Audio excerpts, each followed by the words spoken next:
Subling gipasalig sa kadagkuan sa Mandawi City Hall ang ilang all-out support sa kapulisan pinaagi sa paghatag sa ilang mga gikinahanglan. Ang detalye ni Nico Sereno.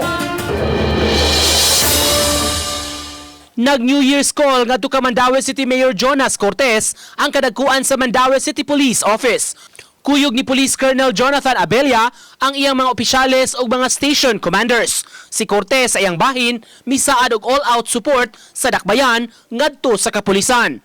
Lakip sa itugyan sa City Hall sa PNP ang 11 ka mga sakyanan ug 22 ka mga motorsiklo. Gikatakda sab nga mo purchase og 240 ka mga handheld radio ang syudad alang sa PNP. Gamay ra kayo ang handheld radio sa atong mga kapulisan. Ang tendency, ang katong duty, off-duty nila, turnover nga to sa incoming.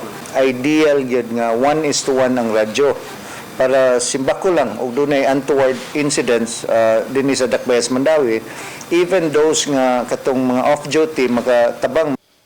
Nahisgutan sab sa tigom kaganiha ang plano pagpabutang og mga police outposts o mini police stations sa mga strategic areas sa Dakbayan. Tagaan yung outpost ang location, ang every station na na-outpost para sa response time sa among mga personal na duol sa area.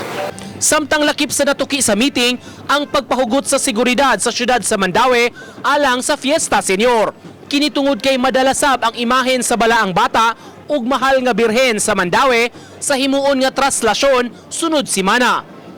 Uban ni Clans Gabutin, Nico Sereno, Balitang Bisdak.